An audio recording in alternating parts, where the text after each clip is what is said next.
O crescimento populacional, as necessidades de consumo, a rápida industrialização, a urbanização acelerada e extensiva, os grandes assentamentos urbanos, entre outros, são alguns fenômenos da urbanização.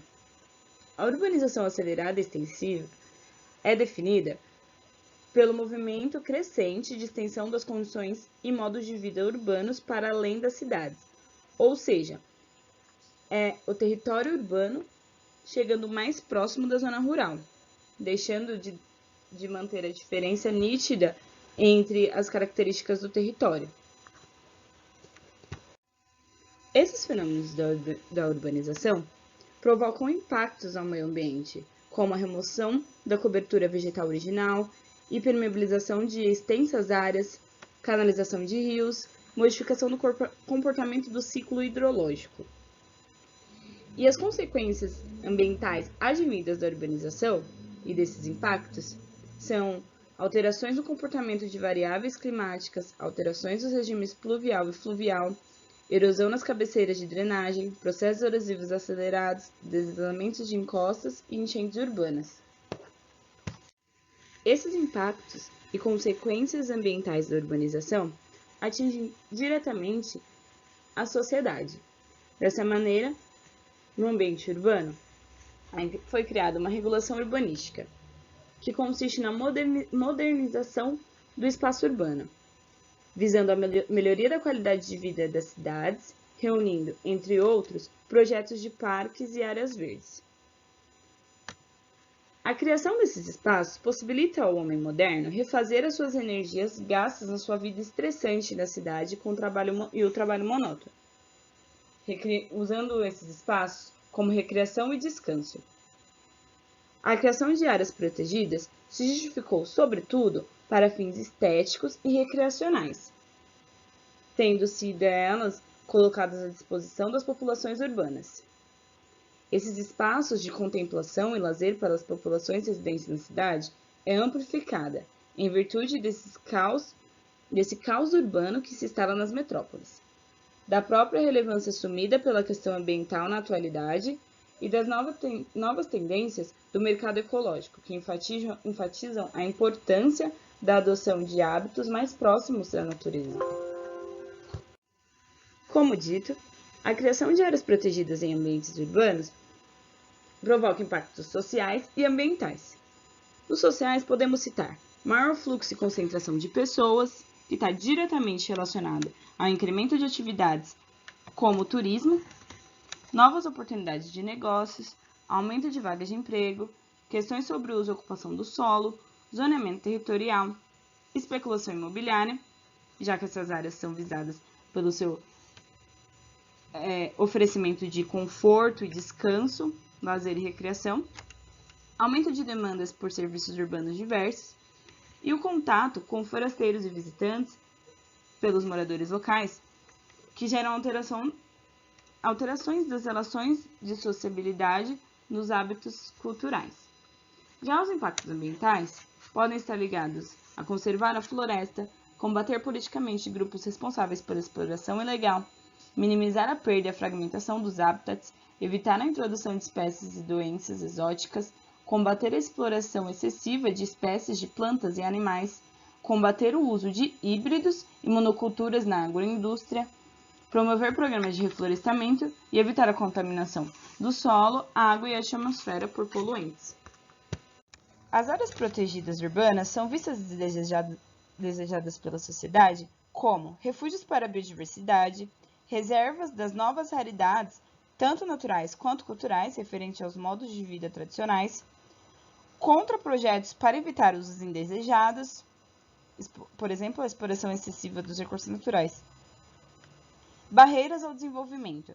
Este ponto é colocado para representar uma parcela da sociedade que acredita que o desenvolvimento está diretamente ligado com a exploração dos recursos, de modo excessivo.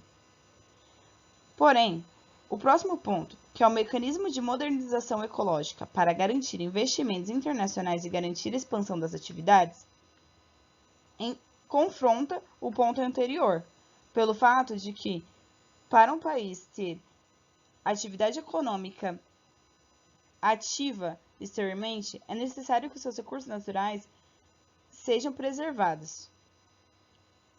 Outro ponto importante são as fontes de arrecadação do ICMS ecológico para as prefeituras. Você preserva e ganha uma taxa de retribuição. Instrumentos de marketing e agregação de valor a produtos, especialmente loteamentos e imobiliários, e contrapartida para a continuidade das ações das mineradoras. Os territórios de áreas protegidas são influenciados hoje por regularização fundiária, extrativismo vegetal, impactos associados à especulação imobiliária, construções irregulares, atividades econômicas como turismo e mineração, ações de educação ambiental, desenvolvimento rural, populações tradicionais e entre outros. Neste sentido, o poder público se vê, então, diante da necessidade de dotar o território de novas infraestruturas para comportar o acelerado incremento de pessoas e serviços, com significativos impactos sobre o ambiente natural. A rica biodiversidade, o alto endemismo de suas espécies, o potencial hídrico e a relevância paisagística de algumas regiões, associadas às crescentes pressões sobre o meio ambiente, justificaram e justificam a criação de unidades de conservação. Nesse sentido, pensar o ordenamento desses territórios exige também a adoção de posturas mais integradas e transversais de planejamento e gestão, tanto no contexto local quanto regional. Esforços no sentido de sensibilizar gestores municipais sobre a importância das prefeituras no gerenciamento dos territórios das áreas protegidas também é muito importante. Outra iniciativa envolveria a participação efetiva da chefia e de representantes do Conselho Gestor da área protegida, na elaboração dos planos diretores municipais, bem como nos debates e audiências públicas previstos. Em diferentes núcleos urbanos, de acordo com a característica da cidade, podem ser encontrados diversos habitats, como rios, lagos, florestas, parques, áreas arbustivas, áreas de montanhas, entre outros.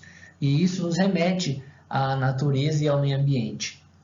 O direito de todos ao meio ambiente equilibrado, que está previsto no capítulo constitucional do meio ambiente, foi regulamentado com o Sistema Nacional de Unidades de Conservação. As unidades de conservação conquistaram a normatização de seus conceitos, objetivos e classificação com a criação do Sistema Nacional de Unidades de Conservação, o SNUC, através da Lei 9.985 do ano de 2000.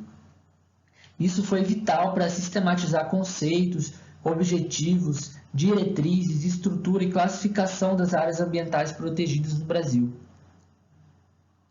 Então, essas áreas e esses objetivos, essas diretrizes, elas são muito importantes para a conservação e para a manutenção dessas áreas. Muitos locais, como parques, áreas verdes, ou com conjunto de áreas verdes que acaba formando uma floresta, muitas vezes não possuem plano diretor ou plano de manejo por não ser uma unidade de conservação. Isso faz com que essas áreas acabem sendo utilizadas de forma errada, prejudicial para o lugar. Como isso pode acontecer? Através do despejo de lixo, da caça, enfim, depende da característica da cidade, da característica desse local, desse parque, dessa área verde. Então, a criação de algumas unidades de conservação em áreas urbanas e privadas inclui outras leis, além do SNUC, como o Estatuto da Cidade e o Plano Diretor. O planejamento urbano municipal, que é instituído pelo Plano Diretor, ele define mapas e regulamentos de zoneamento urbano e ambiental, o que determina as parcelas territoriais das cidades destinadas aos processos de edificação e as áreas de proteção ambiental absolutamente não edificantes ou parcialmente edificantes. Então, a criação de unidades de conservação, em especial pelos municípios nas áreas urbanas e privadas, envolve complexos requisitos legais e limites técnicos, envolvendo o direito constitucional, urbanístico, ambiental, imobiliário e administrativo. E isso isso não pode ser centrado isoladamente na lei do SNUC, né? Uma vez que a preservação ambiental se conecta com conceitos, princípios e finalidades do desenvolvimento sustentável e do planejamento urbano. Entretanto, uma área verde que apresenta biodiversidade não precisa necessariamente ser protegida para ser bem cuidada pelos órgãos públicos e pela comunidade. Parques urbanos, parques naturais e parques ecológicos que são encontrados no município de Dourados, por exemplo, são áreas verdes que apresentam beleza cênica e características relevantes, como olhos d'água, nascentes, mata nativa, entre outros. E isso são características muito importantes e que podem ser trabalhadas junto da população pelos órgãos públicos, através de educação ambiental ou de ferramentas informativas, como placas, folders, que passem para os frequentadores desses locais a importância dessa área, a importância de cuidar dela. E aqui, um estudo publicado pela Nature fala que cidades podem abrigar mais biodiversidade do que a gente pensa. Foram analisadas 147 cidades.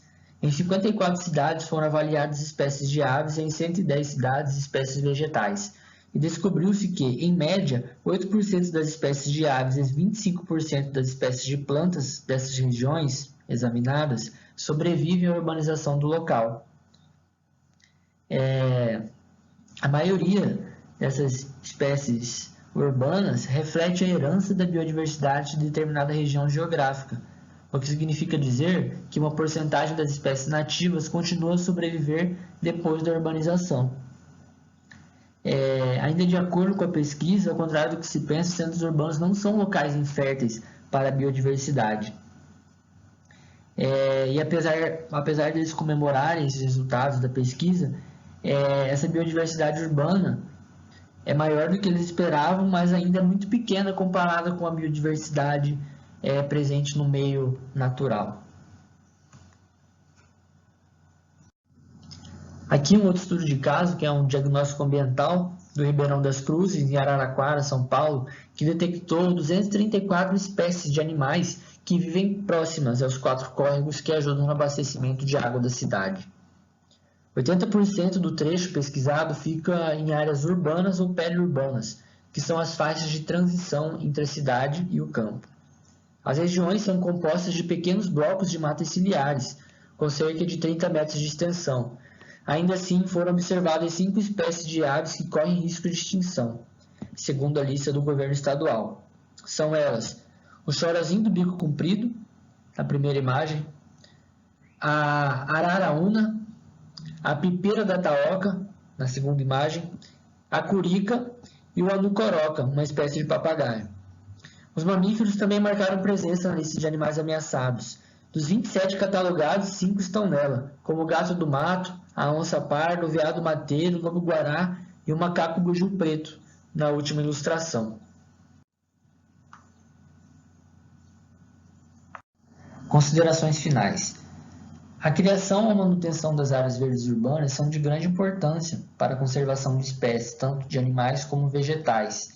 E elas podem fornecer serviços ecossistêmicos a essas áreas verdes, como, por exemplo, o serviço de regulação, que as florestas influenciam na chuva, na disponibilidade de água, na qualidade do solo, além de regularem o ar através da captura de poluentes.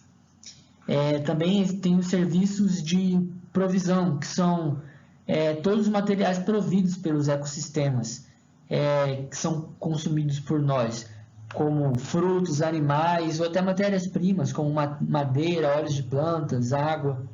E os serviços culturais, que eles promovem o lazer, essas áreas verdes, promovem o lazer, promovem a qualidade de vida, e os órgãos públicos necessitam de dar mais atenção para essas áreas verdes que não são unidades de conservação, né? Então, muitas elas não possuem objetivos ou diretrizes para essas áreas, que acabam ficando esquecidas. Então, é necessário uma maior atenção através de políticas públicas que incentivem a plantação, por exemplo, de árvores frutíferas ou algum modo para conservar a biodiversidade que já existe nesses locais e não prejudicar para que essas espécies acabem sendo extintas ou